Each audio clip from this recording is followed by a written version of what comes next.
Hello. Yeah. Just give it a second.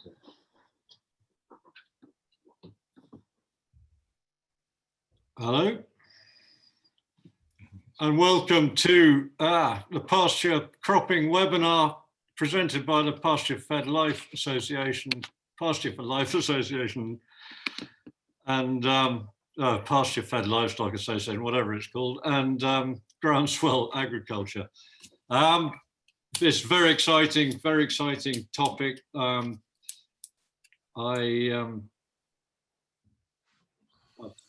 think that it could be a game changer if we can work out a way of profitably and successfully growing other crops on pasture. And we've tried various things and they haven't worked out brilliantly, but luckily we've got three very good speakers today who hopefully do know what they're doing, and they will tell us all about it. Well, without further ado, I think, well, I'll introduce them each as they come to it, but the first speaker is Andy Howard from Kent, and no one knows more about it than he does, so I'll pass it over to you, Andy. Thanks, John. I don't know about that at all. Right. Can everyone see that? Yeah.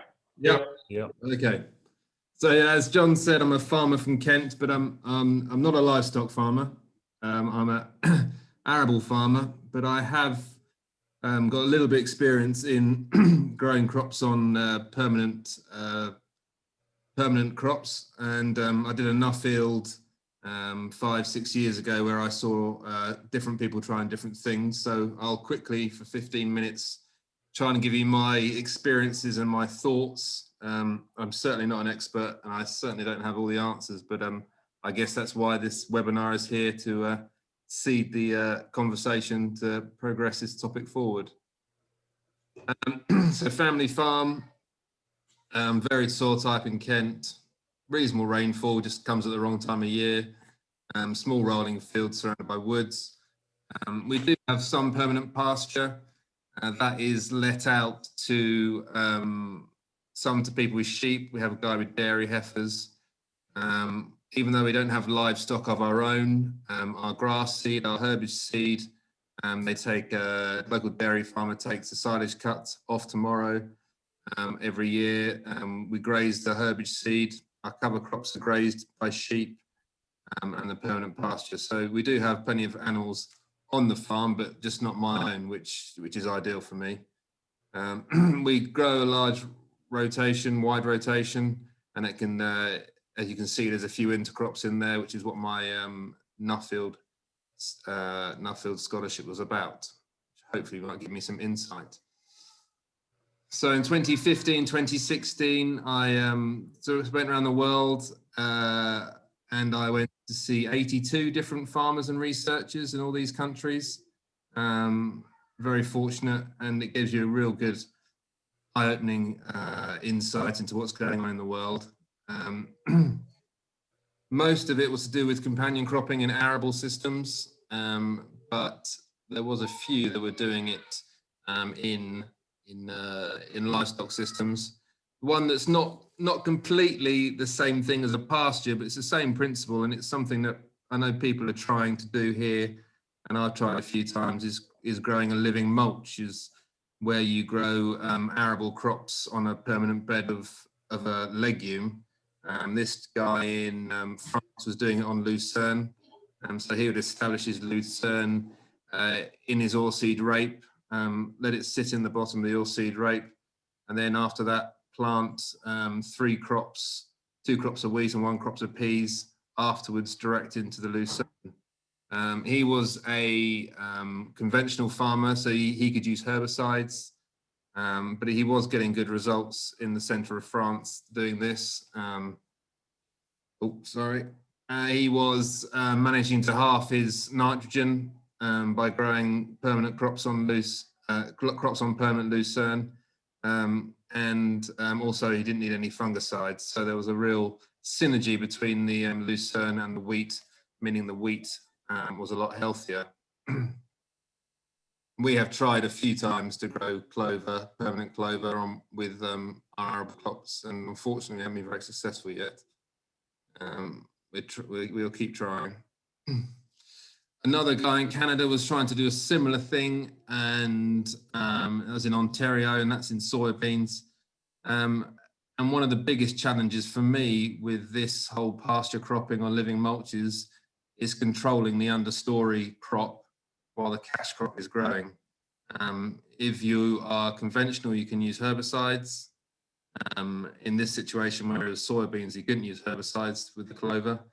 So what he tried to do on a trial area was he got a lot of lawn mowers, put them in a line, and he was in row mowing between the soybean rows, which is fine for wide rows crops, but for cereal crops on narrow rows, not so practical. But he was trying to keep that understory down while the cash crop grows, which for me is one of the key things that we haven't quite got on top of yet. And on my travels, one place I didn't go to was Australia, and that's where the home of pasture cropping is. I thought it was a bit of a long way to go and see Colin Size in New South Wales. It's about the only person in Australia I wanted to see. But anyone who knows anything about this is that they grow oats or forage direct into their permanent pasture. But remember that their permanent pasture is a native pasture which is slow growing, and also they plant the cash crops when that pasture goes dormant. And I think that's two things we need to take from the other side of the world to this side of the world. We need to make sure we're not trying to grow these pasture crops into a sort of fast growing hybrid ryegrass, and don't try and do it when the ryegrass is trying to grow as well. Two key things to help this work. Many of you may know the guy on the right here. This is the only pasture cropped kind of field I went to on my travels, and this is Gabe Brown in North Dakota. And what he'd done, he'd taken on a new farm, which was had a lot of old 12-year-old alfalfa lucerne ground on it, and it was tired, and all his neighbours told him that he should be ripping it up and putting a new lay in. But what he did was he went in with some rye and some vetch, and he slot seeded the rye and vetch into his lucerne. And what he found is that not only did he get a massive improvement in his silage yield from the rye and the lucerne, he also found that the under lucerne underneath got rejuvenated. I'll show you that again at the end as well on someone in the UK. The fact that you're putting an annual into a perennial can actually reinvigorate that perennial. Sorry, give me a second. Someone's playing the piano next door. Just had to stop them. So from my Nuffield, my two points I took home from a Nuffield is to have a perennial growing in our system, and we have done that, and to integrate livestock where possible to speed up soil improvement. And that was the key points that most people I went to see would say always have roots growing. Which is what happens when you have pasture, and it doesn't happen when you have annual crops. So experience from home. 5 years ago, I planted spring barley direct into a 5-year lay. We did kill it off. We weren't planning to keep the lay, but I put this in just to highlight a few points. The barley came up fine. It started growing away fine, and then about, I don't know, middle of May, June, it just stopped growing, went all yellow and horrible, and didn't yield very well, which for me highlights a challenge of growing into pasture, of nitrogen lockup, pests, and even the pasture is dying, it can still hold back your crop. And the main thing for me is it's a cereal going into a grass, so it's the same family. So what we do now when we're planting into grass is we plant beans. And this is this year. This is after our grass seed. And we've planted direct spring beans. And the spring beans can take a bit of pest damage. They can take the They can take the wireworm, they can take the leather jackets. They're not worried about the nitrogen lockup. Big seed, they're not really worried about the allelopathy from the grass, and it's something that can be successful. And we haven't found another crop yet that's quite so successful as beans when we're coming out of grass.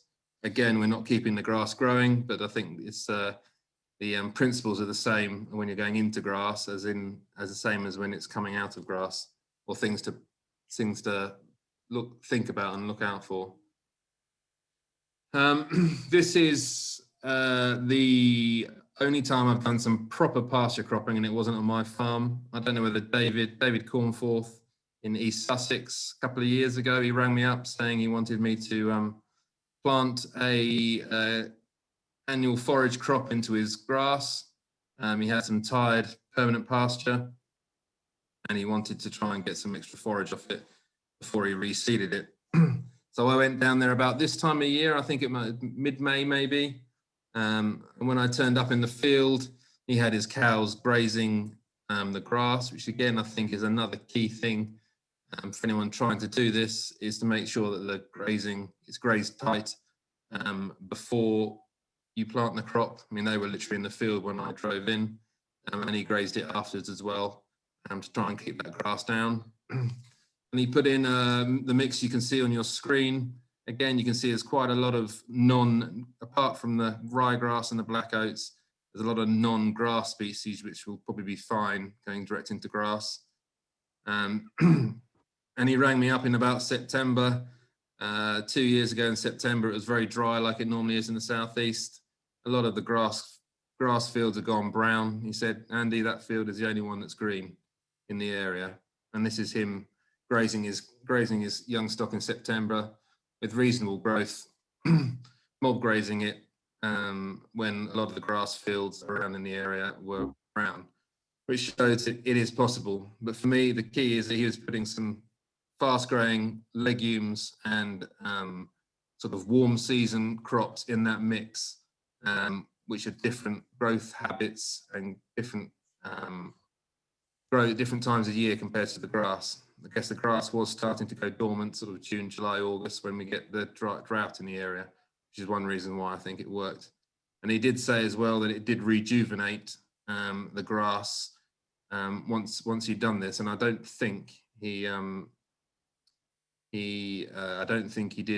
have to reseed the grass afterwards, which is good saving. So that was a quick run through, and I just thought I'd put down some final thoughts, conclusions of my thoughts on pasture cropping. For me, the pasture you're planting into needs to be a diverse pasture. So if you're trying to do it into a silage lay of hybrid Italian ryegrass, I don't think you'll succeed. It'll be too competitive. I've tried it with oats and it didn't work. So sort of your herbal lay type of thing would probably be a lot better for doing this into. Diversity always wins. Plant your annual crop when the pasture growth is lower. So normally in this country, I suppose it's sort of late summer, mid to late summer, September, and that'll give your cash crop a chance to get away before the pasture starts growing underneath. Use species that are different to the pasture. So if there's a lot of grass in there, use legumes, brassicas, chenopod's. I'd keep the amount of species of similar species like cereals lower. Someone else might say something different. But if you are going to use something of the similar species, make sure they're tall growing varieties. I guess that your rye, your ancient grains probably do a similar thing, that shade the pasture underneath. A short winter wheat, modern winter wheat probably wouldn't do the job at all. And control the pasture between the rows. And I haven't seen anyone yet who's managed to do this mechanically yet. As I say, you can do it with herbicides, but mechanically, I think we need to do some developing to get this to work properly. Otherwise, I think you'll get a dry time like now, and I think the pasture will just suck all the moisture away from the cash crop. For me, consider a low dose of a herbicide just before or just after you kill the pasture if you're not organic, and that will, you can suppress the pasture but not kill it, and depends on what system you're on. But for me, that's what I've learned, a quick run through and my thoughts on how to give yourself the best chance of achieving success with this. And I'll leave it to the other two experts, the other two Andys, who probably have a bit more experience of doing it on farm. That's me, John. Many thanks, Andy. That's completely brilliant. Yeah, a lot to think of. The whole, I think it's so interesting the way that you just everything grows so much better if it's not in a monoculture. And it's what you're saying about that cover out in a very dry summer, the multi-species cover growing so much better. Yeah, and I urge anyone who hasn't read it to read your Nuffield report. Completely brilliant. I had to read it 3 times to just it's so full of interesting stuff. Which it's free as well. It's free as well. And what can you say about that apart from this seminar? Farmers love free stuff. It's very very interesting, very thought-provoking about the future of agriculture. I think there's so much good stuff in there. And I was meant to say at the beginning, if you've got any questions, if you can stick them up in the Q&A slot, and then we'll come to them at the end. I'll leave it till the end, do you? I think, well, there are 1 or 2. I mean, yeah, someone asked about glyphosate. It'll come up again if you want to answer that. Well, it's the only thing that I know that does a cheapest job of killing off a lay. That's normally what we use. Yeah. But you can also use it at a low rate to not kill it off, but suppress it. So I guess the other options is your plough or your cultivate it a few times to kill it off. Depends if you want to kill it off. But we do, and in our situation we do, because it's grass seed that we're coming out of, not a pasture. Yeah. We would just, I mean, we did the opposite of you, and behind our herbal lay, we sprayed the grass off to August time and left clovers and things coming through and planted wheat into that a month or 2 later, and it's looking fantastic now. But it's again, glyphosate was a weapon of choice. It just yeah, well, I think we'll take most of the Q questions at the end, Andy, if that's right, if you're happy to hang around. If we move on to Andy Cato now, who has got a very exciting story to tell. I won't preempt it. You, Andy, it's all yours. Tell us all about it. Okay, well, I'm going to attempt to screen share, see if this works.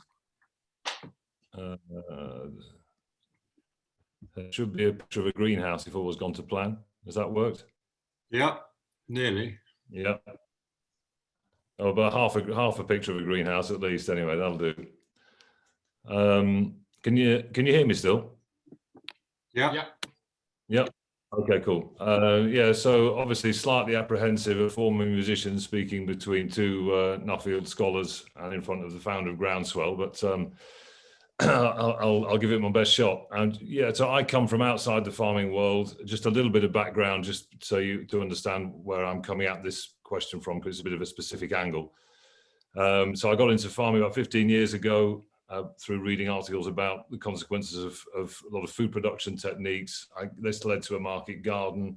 Then it led to cashing in my songwriting credits to buy a farm in France, at which point things went horribly wrong. It was 0.5% organic matter after 80 years of maize cultivation. I tried just going straight into organic arable farming.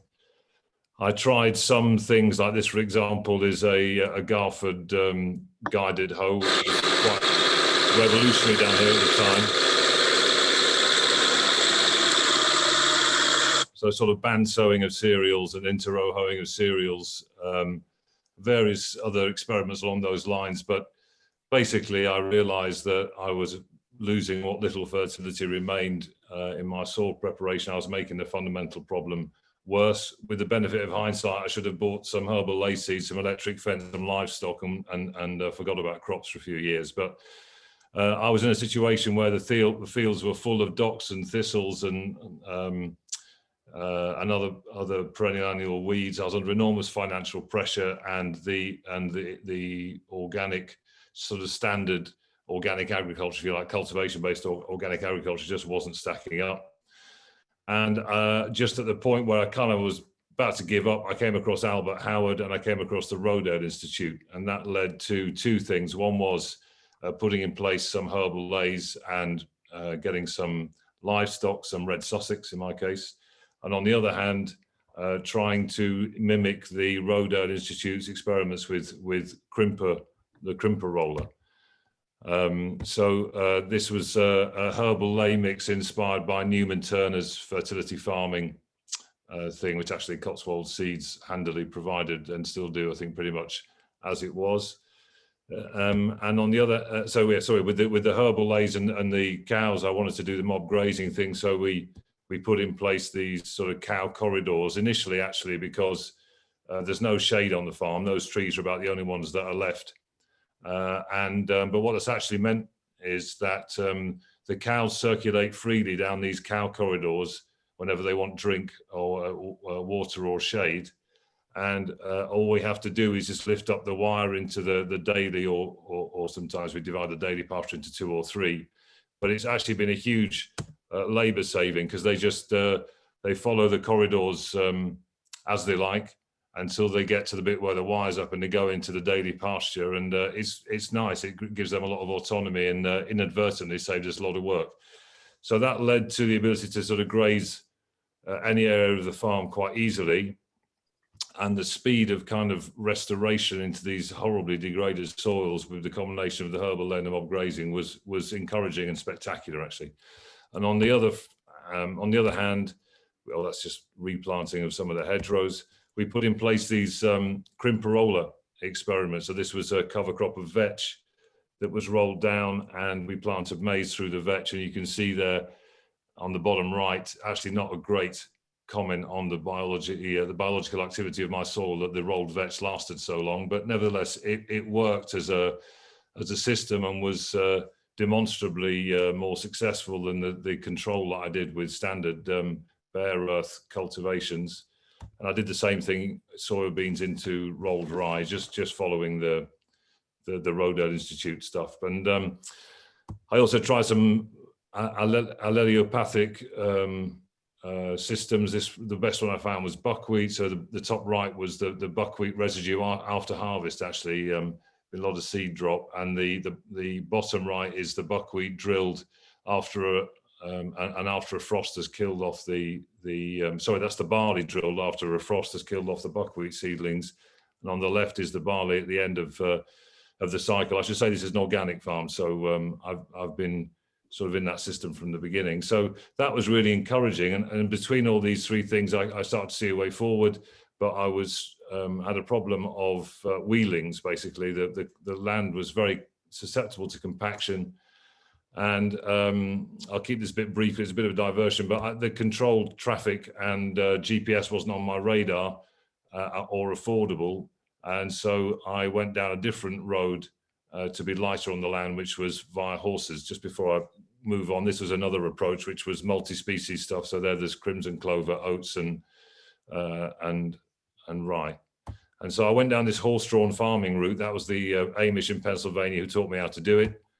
That's my friend Thierry, with whom we trained up these horses, and we ended up farming with horses, which was very nice and very satisfying, but in retrospect was probably something of a distraction from really concentrating on the agronomy of the situation. This was the GPS on the horse-drawn forecart, because when you're direct drilling, of course, especially with horses, you have no idea where you've been. So that's possibly a world first. But there was one key concept, which is where we come into the pasture cropping or consequence of farming with horses, which is the absence of power. And so here, for example, same thing, a cover crop of vetch, but I didn't have the option of rolling that down and drilling through it with a heavy no-till drill like I'd done before with the maize. So I tried instead broadcasting, in this case, buckwheat into the standing vetch and rolling it afterwards. And the result was that. So not a perfect stand, but not too bad. So the absence of power sometimes was quite handy. And that applied also to the, when faced with these herbal lays, because the cows have been mob grazing the herbal lays. This soil restoration in those lays compared to what was going on in the fields where I had a succession of annual crops was demonstrably better. And I was looking at statistics like this. Again, this is Gabe Brown again, but the Farm 4, of course, being the one with that has pastures. And I just really didn't want to rip up the herbal lays. And whilst I wasn't totally wedded to only ever using horses, the horsepower thing meant that the power required to do so was not immediately available. And so this led to the first thoughts about pasture cropping. And of course, whenever you sort of Google that, you end up, as we just heard, with Collins Ice in Australia, with the important difference that the previous Andy's pointed out, that he's planting his cereals into pastures which are dormant at that time, and we heard the opposite being done in the UK just now. Obviously, with the wheat and cereals I was interested in growing, that's not the case. That's just a slide that I use for the kids at the farm, the difference between perennial and annual crops, and why I wanted to keep the perennial pastures in the ground if I could. And so I started in the first instance using a very lightweight Aitchison grass farmer drill that we adapted for the horses, and just trying a series of land races direct into pasture and seeing what happened. And out of all the various land races I had on the go, it was interesting that the local one was demonstrably more competitive. Don't know why that is, but it was. But often it would look kind of promising, but you'd end up like that, or like that, or like that, just overrun with the spring run of growth. The real breakthrough came with really aggressive grazing. So this is late winter grazing, taking everything right back, and then doing it again just before growth stage 31, 32, the last possible moment basically before the wheat's going to go. And doing with that really aggressive grazing, we started to get some results. So there's a sown pasture on the left and an unsown pasture on the right. There were some interesting consequences. Again, I can't tell you why, but in this pasture there was still quite a lot of wild oats. But from where the wheat was sown, there were no wild oats. So there's some symbiotic relationship going on there between what the soil needs and what grows. That's quite interesting, but nothing more than an observation. This is an example of what it kind of looks like underneath the wheat canopy, where I left too much of a space between the two seed drill passages. So it started to be really quite promising, and it allowed us to grow the wheat like this for what developed into a farm bakery.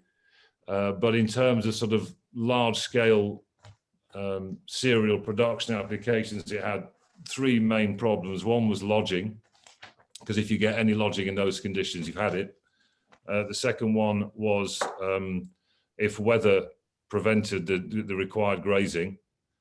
And the third one, a bit more fundamental, was that in my heavily degraded, very, very heavy clay soil, it was slowly improving, but in my need to sort of sow early to make the most of the sort of late summer dormant period of the pasture, I often just couldn't get into the ground if it was dry, or if I did, there just wasn't sufficient rooting of the seed. You just couldn't get down into the clay, and that led to me moving away from the horses and trying different time-based drills like the Missouri. I was going for the tines rather than the discs because I'd realized, actually John Pawsey's got a better phrase than I had, which is called controlled mineralization. Basically, in an organic system, if you're building up fertility in the ley, you need to cash in a bit of that for the cereal, which is why I was staying off the disc drills and wanted a bit more disturbance than that to give myself a fighting chance. But again, the problem was that as soon as tine started moving around, I was creating clods that were just not giving me the seed bed that I needed. And this ultimately led to a powered strip till situation as a way to getting the required seed bed, and which is basically on the front of that is a powered strip till for maize. On the back of it, well, welded onto it in a slightly Heath Robinson fashion is a grain drill. And obviously we're now off cereal spacings, and I also wish deeply at this point that Andy Howard had shown me that photograph of the interrow mower from Ontario. But anyway, so we're off the cereal spacings at this point, and I was wondering to what extent there would be a yield penalty, because here we're planting 2 rows of wheat or 2 rows of cereal on strips that are centered at 75 centimeters. It's classic maize spacings. I found some cereal trials in the US where they compared twin rows of wheat 17 centimeters apart with a 41 centimeter interrow, and they compared that with 12.5 centimeter cereal spacings, and the wider the dual row wider spacings had come off favorably. And I also found a monosem trial where they'd sown wheat with their twin row maize planter, which is exactly the same spacings as on this prototype we're working on, 75 centimeter centers, and there it's conventional. Obviously they're fertilizing, but they're getting 7.3 tons a hectare there. So that kind of made me think that we could probably, whilst there'd be a yield penalty, it's probably one we could live with, given that we're sort of adding value to the grain. But crucially, as we've now seen, the interrow mower was required, and so there was various prototypes that went through, all pretty homemade to start with. But since been working with the guys in England, we've got a better version of this going now, and crucially started using it with RTK, which was all new to me. But that has changed the game a bit, and it means that we can do the interrow mowing. This is my friend Matt who's done this little video, but interrow mowing at about 8 or 9 kilometers an hour, which is a bit of a game changer. I'll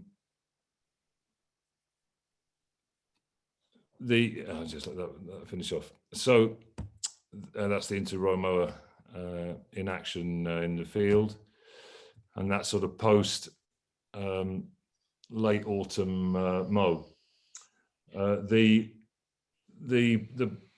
Ideally the interrow mower would be used for controlling the rows in the latter stages, and the autumn winter mow would be replaced by a graze of everything. This year, for various logistical and weather reasons, that ruled out the winter grazing, and it's been a very hard knock to take. That meant that the rows were controlled, but I just let the cereal go, and that was a mistake, because I've never regretted knocking back these land races really hard in winter and spring, so that, again, I'm talking organically now. There's a real problem with spring nutrition and making sure that the requirements of the plants don't exceed the capacity of the soil biology to provide it.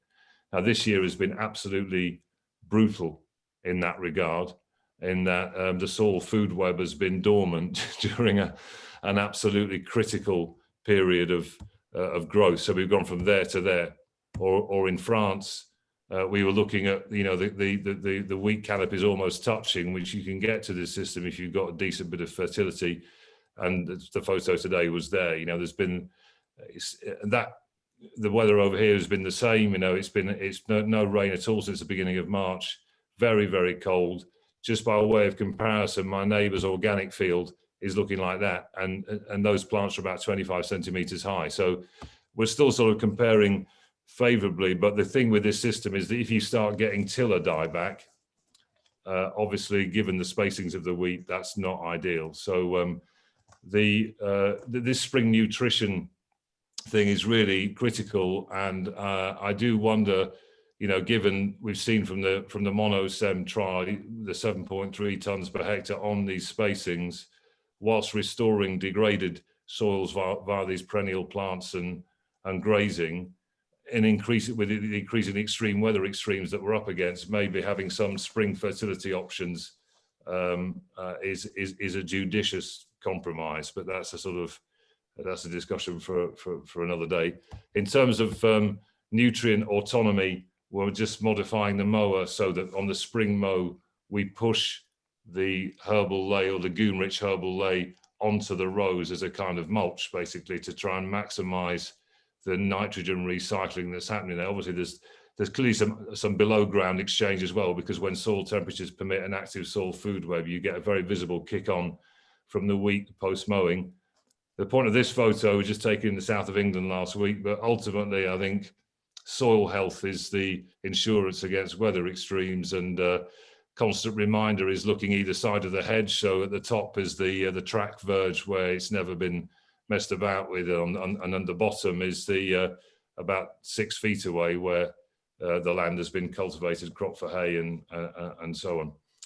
So as always in farming, our system is a work in progress. We're updating the strip till and drilling equipment to work at 6 meters, and the mowers to operate at 6 meters too. I'm not sure if you can really call this pasture cropping. It's cereal strips within a permanent pasture.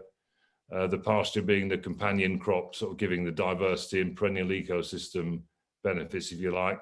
I was just keen to create a system that was a very simple way of incorporating diversity and perennial plants. And just as a last word, in France, I was obliged to start milling, start making bread, set up a farm shop, bakery, all the rest of it to add value once you started pursuing kind of quality crops rather than quantity, if you like.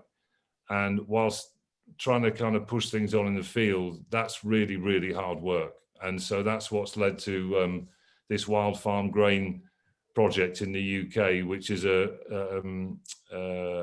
way to give farmers who are embarked on these type of techniques and are trying to push these things and grow crops in a way which favours soil health, just to give them a really good price for their crops. So we're doing this kind of consumer facing communication and creating a product which allows food buyers to participate directly in people who are trying to find ways to push things on. So if anyone is interested in getting information about that or growing for us, then please get in touch. Brilliant. Many thanks. Yeah, I think it's, as you say, it's a work in progress. It's very exciting to see someone having a go. We've got a tiny little trial plot in the Groundswell car park, which is a slightly poor meadow, but we direct drilled some John Letz's heritage wheat into just a little bit just to see what happens. And I was nervous about grazing it. The cattle were in there last week, just because everything is so, like you, is cold and dry, and I didn't think it would put up with being munched. It's not a very healthy colour. So we fenced it off. But anyway, so careful where you park your car if you come to Groundswell. You might land on our trial plot. But very, very good and very exciting. And there are questions coming through, but as I said, I think we'll take them at the end. And if we can move on to Andrew Brewster, the from Scotland, Andrew and his brother are doing very exciting things on up in the frozen north, and I'm very very excited to hear about what you're doing. Andrew, over to you. Great, thank you, John. Hello, everyone. So as you heard, I'm up in Angus, up in Scotland, with farming partnership with my brother Robert and my mum Jane.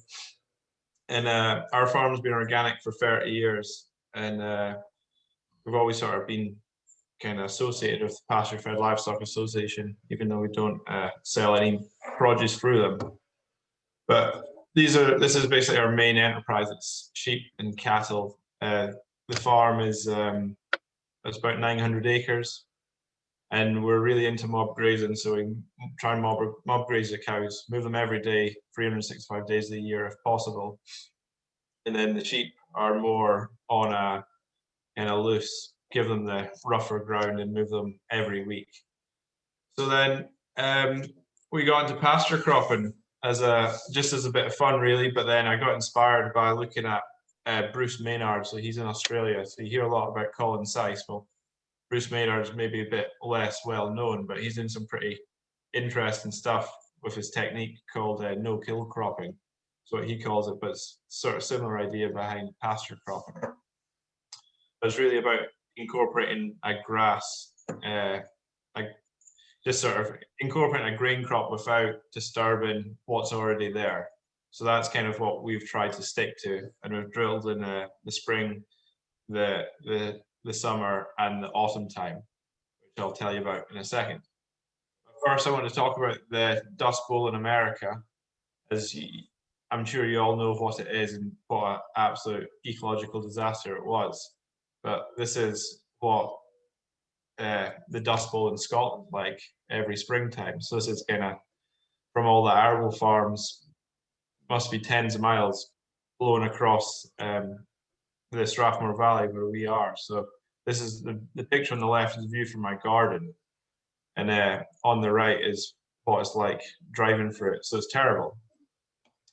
And this is same idea, but this is a picture from last year. This is a picture from last year as well. So it's an annual occurrence. So it's kind of, we've got great potential to move away from cultivating soils and actually try some sort of pasture cropping of some sort, whether it's direct drilling into legumes or something like that, and really get back to carbon in the soil. So this is what we did. We just bought we actually got a contractor in the first year to trial drilling in forage rye, and that was reasonably successful. So then we decided to just buy our own drill. So we went for a Moore Uni drill. So it's a disc drill. So it's basically just opening a slot in the ground, dropping a seed in, and then there's a wheel behind that closes the slot up. And the reason we went for a disc drill and not a time drill is because we didn't want to be pulling up stones, and we probably, just with our soils, we probably go through a lot of shear bolts and things like that. So that's why we went for the Moore Uni drill. And then the photo on the top left, you'll see I've got a bale of straw in the front, and that's because our tractors are slightly too small. So we've got a bale of oats on the front of the tractor to help get a bit more grip and help power the drill through. So that's a must if you're into pasture cropping, is you need to have a bale of straw in the front of your tractor. Yeah. So this is this field here was bale grazed by cattle. So we have obviously just strip grazing. Most of you guys in the PFLE know what bale grazing is, but we're just strip grazing the cows through it over the winter time and peeling the bales, and away we go. But bale grazing in the winter time, it does poach up the fields quite a lot, and it does sort of cause a lot of bare patches in the soil. So this is going for a spring crop of oats. Direct drilled as soon as possible after the cattle are taken out, and then you can see it did establish really well, but then this must be a couple of weeks, and then you can see the grass is starting to creep in, and it does sort of get smothered out a bit. So this field, what we did was we just stripped, like mob grazed it in the summertime with finishing cattle, so they actually perform really well on it. And then it's a mixture of grass and oats. And then the good thing is with pasture cropping is if it's a total disaster, there's always grass there to graze. So it's not like we've not sprayed off anything because we're organic. We're not using any chemicals. We're just literally trying to slot in a seed into the ground. This is some spring oats we did that was really successful. This is our reasonably successful. I don't want to big myself up, but this is taken from the Soil Association website, YouTube video that they did with us. So to get access to that video, you go to Soil Association Scotland on YouTube, and you should be able to find the pasture cropping video. So you can sort of see the oats is looking really well. So we ended up whole cropping this field, and it does add a lot of bulk to it does add a lot of volume to the a lot of yield to the silage bill. So it does sort of, if it is successful, it does pay dividends to do that. There's just some more pictures of the oats. And then I've tried sort of tapping into So what I tend to do is I drill with oats, and then I try to add in brassica or sunflowers or something a bit different to see what establishes. But certainly the oats works well, but the brassicas, sometimes it's a hit, but most of the time it's a miss. It's a bit of a waste of money, but it is interesting to trial that. And then here we've got vetch on the right, which does work really well with the oats. But I think that sort of Gabe Brown, he talks about that is kind of 80% forage rye, 20% vetch. Works really well. So that's the same field as where I was standing in. So we silaged that field, so that's in these bales here. And then when we silaged the bales, we left the bales out in a row to allow us to drill down the row. So you see the oats growing up. So I would say this is during the summertime, so it did add a lot of biomass to above the grass, so it was an interesting trial, and I think it did work. So that's the same picture, sort of more in the autumn time. So then we could strip graze that with a standing crop of oats and whole crop oats in the bales. And then sort of the most exciting part of this for me is the autumn sown rye, is because it's not competing with the grass, as you've heard already. It's not competing with the grass during the growing season. If we sow in the autumn time, we can get established, and then it sort of takes over during the winter time. But then it's been a bit later this year, but certainly I feel in March, May time, it just absolutely rockets and gets well ahead of the grass. So I think that's kind of where pasture cropping, for it to be successful, is what we'll focus on more, is focusing on the autumn sown crops and not necessarily the spring and the summer as much. So it can outcompete the grass. So we grazed this on the 4th of April, and then this is what it looks like today in the 3rd of May. So we've never actually grazed the rye before. Previous years we've just left it to go to basically just grow fully mature, and then we decide once it's fully mature, do we either whole crop it or graze it. So for us, if we could graze forage rye in the sort of July time with cows and calves, then we'd get a really good carrying capacity on that area and allow the rest of the farm to basically just grow up. And because the grass can be really lush, it just fires through cows. So if we could graze them on rye for a month even, then that would allow the sort of the rumen and the cow's diet to be far more balanced if we're grazing grass that is way more mature.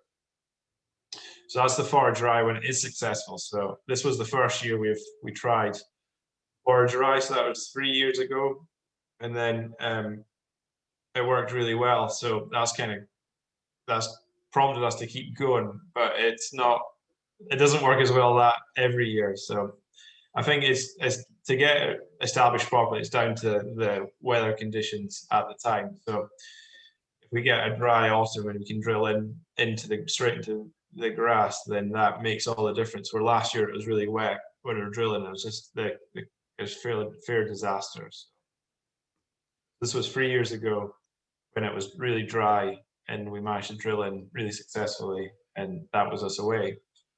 But that's really all my input about pasture cropping. So I hope that was useful, and I would just encourage you to, if you want to try it, just go for it yourself, because it's very much there's not very much information out there about it, but it's very exciting, the potential for it in the future. So there's just 2 YouTube links. There's Bruce Maynard and our pasture cropping video, which is on the Soil Association website.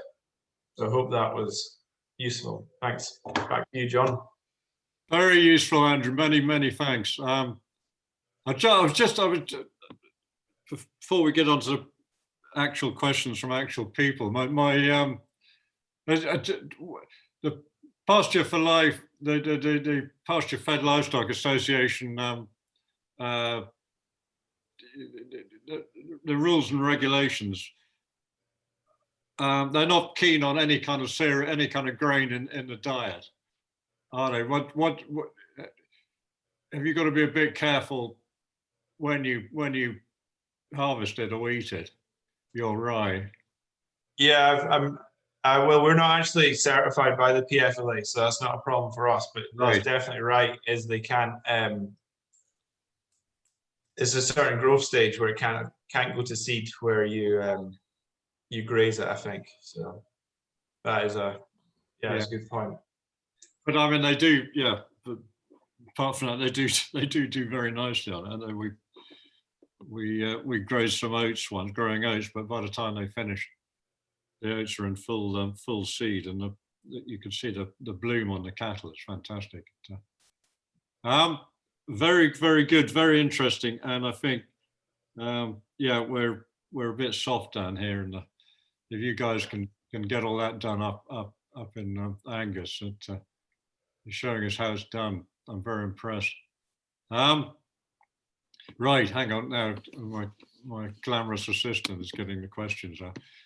One of the questions I'm quite interested in the answer to, John Letts was asking what yield you reckon you can get, Andy, in per hectare or acre. Do you get in your crop over in France, Andy? Hi, can you hear me? Yeah. Yeah, no, you're a bit cutting out a bit. Yeah, well, down here, there's a sort of standard organic. I'm just putting this in context because the potential of the soils down here is not great. So an organic wheat yield down this way would be around about the 2 tons a hectare mark, and and I get between 1.5 and 1.8, so a bit under, but sorry, I'm in hectares rather than acres, and it's just it's continental thing. And yeah, I mean, presumably it's got such a great story behind it. It's worth rather more than commodity, community, whatever it's called, commodity wheat. So I think this is it's a really crucial thing is on wedded to these kind of attempts at trying to grow things differently and in a way which is sort of carbon positive and ecosystem positive, is the need to be rewarded for it. And that's why my colleagues in this wild farm thing, that's the whole plan, is to just not make it so that not everyone's got to set up a bakery basically who wants to try this stuff, and just make the break-even point a bit lower and just take some of the risk out of it. yeah. So someone else is asking, who's it, Lupo, strip till or direct drilling, what's better for establishment? I think everyone's kind of answered that question, haven't they? It's in their own ways. Anyone want to join in? No. The first year when we were trying to establish rye, we that plot where I was standing, the rye was sort of like 5 feet tall. Is half of is 4 hectares, and 2 hectares were slightly cultivated with I think it's a Vaderstad cross carrier. Would that be right, John? The name of it, the sort of wee cultivator, and then Yeah. that was just all. It was all contractors. So 2 hectares were direct drilled with just a John Deere 758, and then the other 2 hectares was his Vaderstad cross carrier, light cultivation, then drilled in with the John Deere. And then the bit that was slightly cultivated was certainly far better. But then when I was drilling in that field 2 years later, the part that wasn't cultivated was actually far more better yield than the part that was. So I sort of wonder if you get at the start you think you're getting a return from cultivation, but then maybe over long term you actually don't. It's, But I'm no expert. I'm just a cattleman, so don't ask me these things. it's a long game, though, isn't it? It's a long game. What was that next question? Sorry, we had a. No, we had that one. Andy Howard, do you use preems on the beans drilled into grass, or do you rely on the dead grass to suppress the weeds? Depends on the field. Been so dry the last 3 years, it's probably been a waste of time with preems. Normally we don't use preems. But then, yeah, depends on the weather. Yeah, I mean, we've grown beans. They can be horribly dirty and difficult to keep clean, but it's, yeah, you've got to be brave, I think, but just seeing how some of these things go.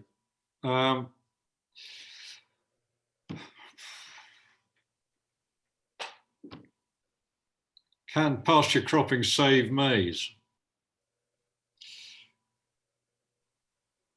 I think maize is too fussy, isn't it? It's not gonna work in. I don't think it'll work for maize. I think it can. It could do with the strip tilling, and if you can find a way to control the grass or the pasture in the row for the first 6 weeks, I think maize should work fine. But it is that maize. It's the first 6 weeks. It needs no competition, so you really have got to find a way of controlling everything else in that first 6 weeks. But also, there's a guy in the States who's growing maize on 1.5 meter rows, so double the normal in the States. And he's grazing in between. You can graze in between that. So actually, maize, there is possibly opportunities. You think differently to do it. Having that extra wide row, you get just as much cob, but it gives you more opportunity to drive up there with a tractor or with a sheep or whatever. How you stop them from grazing the maize to start with, I don't know, but I think it can work. It just needs some thought. Yes. Yeah, it's got to move it a bit. And someone's asking, how can these different practices, be shared and coordinated effectively to get a best practice more quickly for more farmers? And the PFLA have come up and say, join the PFLA, because they've got a fantastic forum where this kind of thing is discussed. So I would recommend you do that. But has anyone else got any ideas about how to encourage this kind of experimentation? I mean, there's an awful lot of it going on. There's a lot of exciting stuff going on in farming at the moment. But for me, I think it's everyone trying a little bit and sharing it. Yeah. Don't be scared to try a hectare here, there, and everywhere. Try different things and then share that information. Where's the best place to share it, Andy? At Groundswell, obviously, John. Oh, 5 is in the post. Yeah. More questions.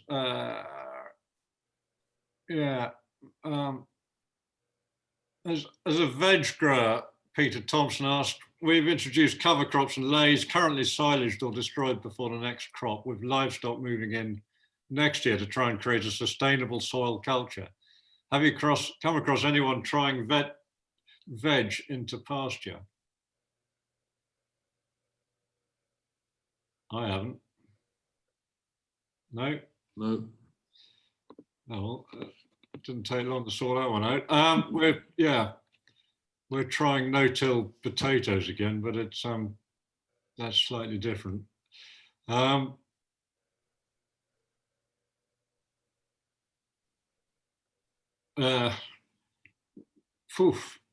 Could pasture cropping work with dairy cattle?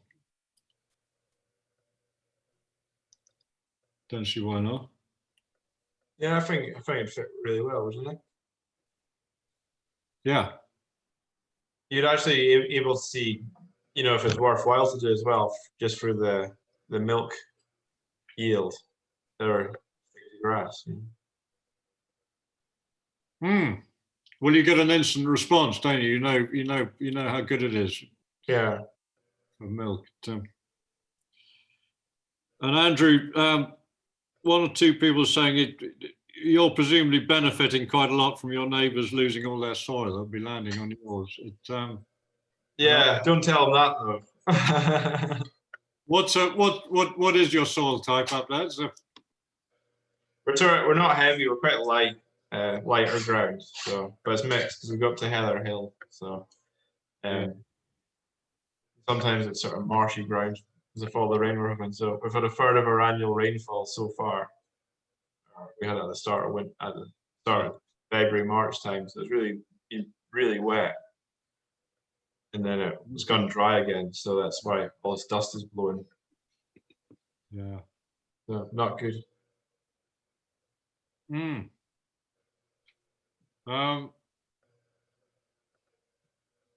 terms of soil testing, what does everybody look for?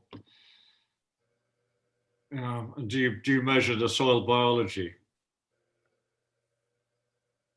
No, we've not really done anything like that. We're quite laid back about these sort of things. Counting worms? No. I think we started using that Sector Mentor app by the Farmerama people, which is quite nice. Very simple test that you can do yourselves, and you just lock in some GPS locations on your phone, and they're quite easy to follow instructions. So I think that's definitely worth downloading as a start. And I've also this year started doing SAP analysis for the first time, which is really interesting. A bit of a sort of real-time nutritional readout. But I was reading that book, that John Kemp's book, the other day, and there's a woman in there called Chris Nichols, an American soil scientist lady, and I enjoyed her quote. She said 10 years ago, I'm paraphrasing, but 10 years ago, she thought that she understood about 1% of what was going on in the soil. And after 10 years of research, she thinks she understands 1/10 of 1% of what's going on in the soil. It is, yeah, the Sector Mentor app is fantastic. I particularly like the fact you can go to exactly the same spot and look at how things have evolved year on year. You're doing it for yourself. You're not sending it away for some laboratory to come back with all sorts of numbers and figures that don't necessarily mean anything. There's another question from John Letts, and we've got some of his landrace wheat growing here.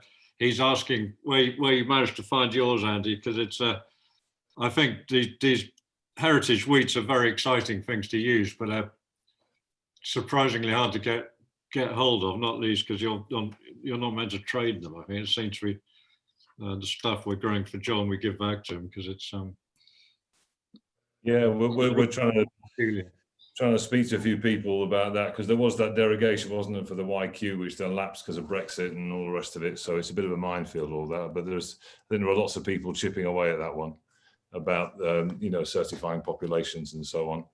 And as John knows, he and I exchanged seed back at the beginning. Also exchanged seed with a guy called Jean-François Berthelot, who's the kind of doing similar things to what John's doing. He's been multiplying up these varieties for 25 years and really sort of approaching it from a kind of botanical perspective. So I also got some, as I mentioned earlier on, from a local paysan boulanger who had his local population. So I tried some of the Oland wheat as well from Denmark, and the shot that you saw earlier on was of an Italian population that we're trying. And so yeah, diversity is strength.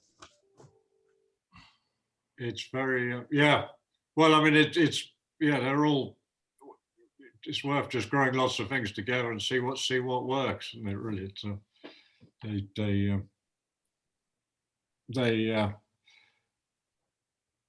someone else asking here, has silvo pasture been experimented with pasture cropping? Probably is the answer. And I don't think any of us lot done it. That's a whole nother story. We won't get into that. Any cereal pest disease problems associated with drilling cereals into pasture? I'd have thought the opposite, but I might be wrong. No? Yeah, well, my experience is the opposite, yeah. It's obviously tempting fate there. Yeah. And someone asking about hybrid barley. I think the less kind of hybrid stuff you can get, the better, probably, but I might be wrong. I like the idea of stuff growing taller. I think a lot of the modern wheats and oats and barley and things are too short to compete properly. I don't know what anyone else thinks.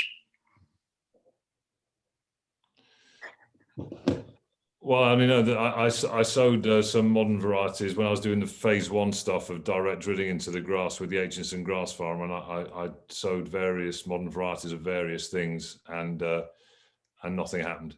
But as Andrew was saying, rye is a good one, I think, and as a starting point, I think that's a good crop to give things a whirl with. Yeah, good rooting. What someone's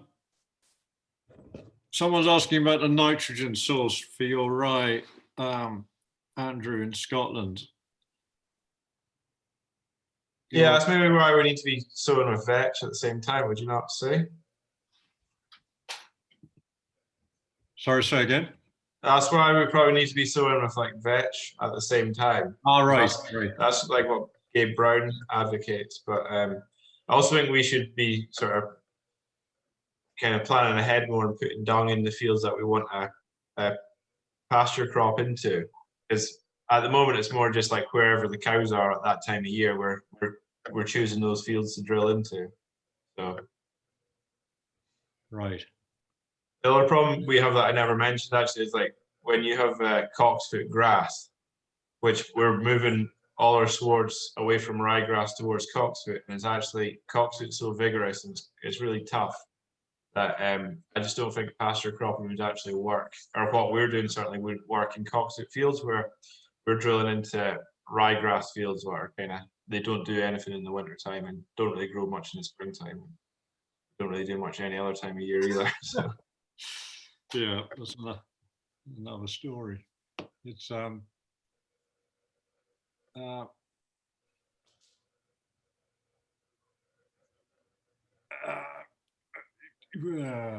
yeah, for Andy, could you just repeat the last stage? You would graze winter wheat and how aggressively? We have some in and it's all there. I just think it should be further on. Could a hard graze help? I'd say it's still tillering. All my experience, although I hesitate to say go for it, but yeah, I would say yes, you know, and there's the most notable one of those was when, again, in the early days of experiments, I had sown some wheat into a field which has had alfalfa in it for 4 or 5 years. And so there was quite a lot of nitrogen kicking around and the wheat had got absolutely covered over by spontaneous appearance of lots of ryegrass to the point where you literally couldn't see it. And so I put the cows in there more than hope and expectation and grazed it all down super hard at the last possible moment. And it was one of the most successful versions of that no disturbance pasture cropping that I had. So I've never regretted hard grazing up until the very last moment it's possible. Interesting. Yeah, I just yeah, it always seems like a brutal thing to do, but it does help with a bit of tillering and things. Yeah, if you're brave enough. And we've had 1 or 2 questions too, Andy, about what you think the yields would be in the UK if you're hoping to get UK farmers providing your supplying your wilder grain. Yeah, the honest answer is that I don't know, and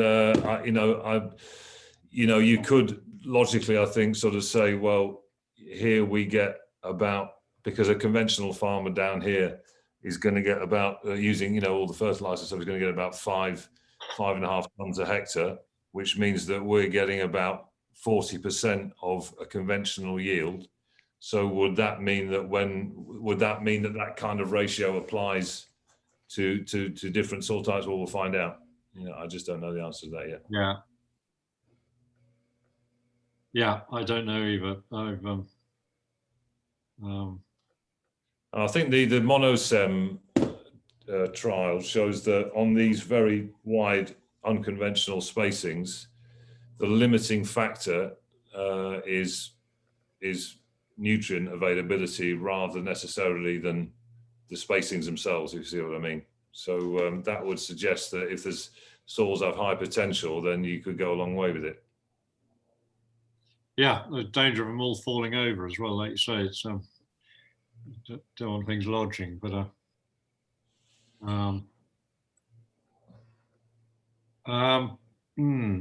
it's yeah.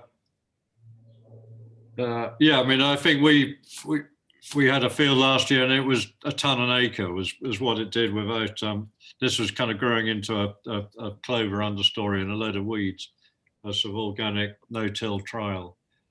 So, but if we can do that every year, that's kind of all right if we're paid enough for the ton. Right. Anybody? Where are we? There was another one. Well, we all had enough. You'll. Oh, sorry, my screen zooming about. I think. Oh, yeah, Soil Mentor is the app for soil. Someone's pointed out. Sector Mentor is the sister app for vineyards and stuff.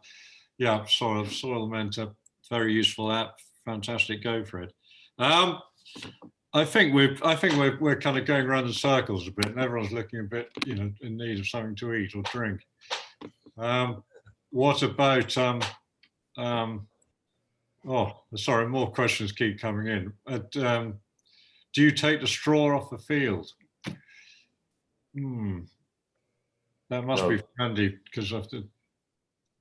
No, I never do, because the whole nice thing about this system, I think, is the post-harvest graze, when you get the sort of sugar from the shaded grasses and the carbon from the straw, and it's a real tonic for the soil. And certainly taking off anything from fields like mine at 0.5% organic matter will be madness.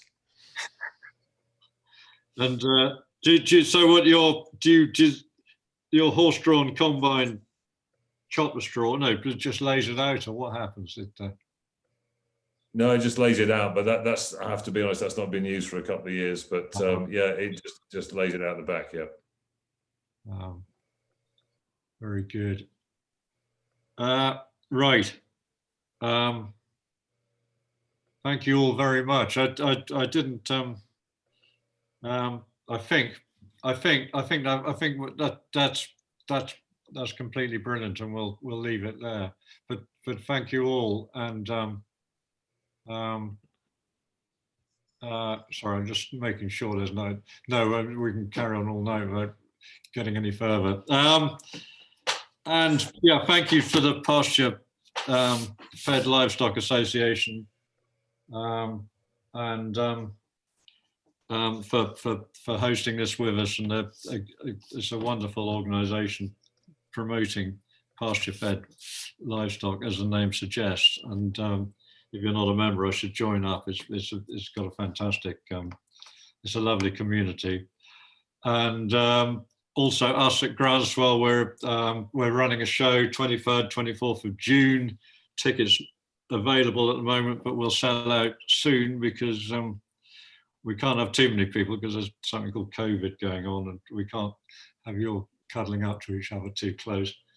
And it looks like a very exciting show with all sorts of people speaking. And Andy Cato will be there talking more about his stuff, and it's all, yeah, get your tickets from the Groundswell website. And what else am I meant to be saying? No, apparently that's it. So thank you all very much. and good night. No, Thank you. you.